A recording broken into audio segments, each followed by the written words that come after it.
ইচ্ছা করতেছে হাত দিয়া মেঘটারে ধুইরা নিই। পটল দিয়ে মাছের ঝোল। হাই, আমার মুখের অবস্থা দেখো, দিন দিন কি হইতাছে, এইদিকে গুটা, মানে অবস্থা খারাপ। ঠিক আছে, তো আজকে খুবই গরম লাগতেছে। বাইরের ওয়েদারটা দেখো, এই দেখো কি সুন্দর, একটু মেঘলা মেঘলা, আর এদিকে আবার নীল সাদা, এদিকে কালো এদিকে নীল সাদা। বাই দ্য ওয়ে খুবই ভালো লাগতেছে বাইরের ওয়েদারটা। উফ, ইচ্ছা করতেছে হাত দিয়া মেঘটারে ধুইরা নিই, বাট এটা তো আর সম্ভব না। আর ওই দেখো পায়রাটা আজকেও এখানে বইছে। বাই দ্য ওয়ে, তো আমি এখন রান্না করতেছি, তো চলো তোমার সাথে শেয়ার করি আমি আজকে কি রান্না করতেছি। এই যে সবার ফার্স্টে দেখাই, মিষ্টি কুমড় দিয়ে একটা রসুন দিয়ে ভর্তা ভর্তা টাইপের একটা বানাইছি।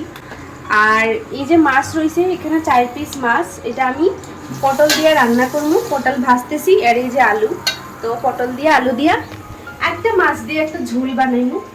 আর মিষ্টি কুমড় তো আছেই, আর ভাতও আমার হয়ে গেছে। এই দেখো ভাতটা আমার কিন্তু হয়ে গেছে।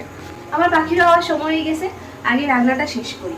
ওকে, আমার রান্না বান্না তো শেষ, এখন আমি আমার পাখির জন্য ওয়েট করতেছি, মানে আমার হাজব্যান্ড, বুঝছো? সো দেখি আমার পাখি আইলো কি না। না, আমার পাখি এখনো আইলো না। আইলে এখানে স্কুটি থাকতো, আইলো না।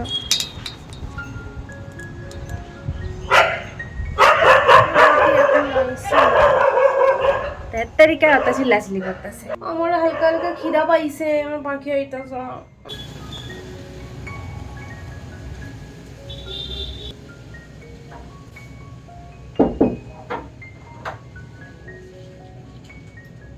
এটাও দুই দিকে দুইটা করে রাখছি, ওখানে থেকে আরেকটা উঠে গেছে, কত বড়, আর ওখানে হাতাইরে হতো সারা দিন। না, আমাদের সিমেন্ট কত বড় হয়েছে ও,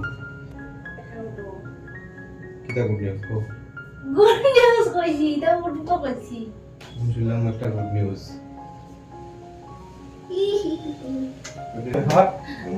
তার কথা সব রাস্তার ট্রাফিকতে দেরি হতো না, আমার কোন দেখলাম তুমি নাই, আমার তুমি গেছি। ও দুই দিন হয়ে গেছে। হাই ম্যাডাম, কি রান্না করেছো আজকে তুমি? আজকে এই যে পটল দিয়ে মাছের ঝোল। দেখি মুখটা দেখো আগে তোমার, আগে তোমার মুখটা দেখিলে তারপর কি রান্না করছো গো। পটল দিয়ে মাছের ঝোল, কই দেখো। আর একটা মিষ্টি কুমড়া রেসিপি। পটল দিয়ে মাছের ঝোল, আচ্ছা, আর এই যে একটা মিষ্টি কুমড়া রেসিপি। মিষ্টি কুমড়া রেসিপি। ইয়েস, দেখো। কিন্তু বড় কথা কি জানো, তোমার এটা কি হইছে এখানে? আমারটা এই যে এটা গোটা, মানে মানুষের তো এখানে শিং ওঠে, তোমার একটা উঠছে, কিন্তু তোমার দিকে থোতার নিচে দিকে শিং আই গেছে। ইয়েস, এটা কমি যার। হুম, চলো ভাত খেয়ে নিই, এখন ভাত নেব। ওকে নাও।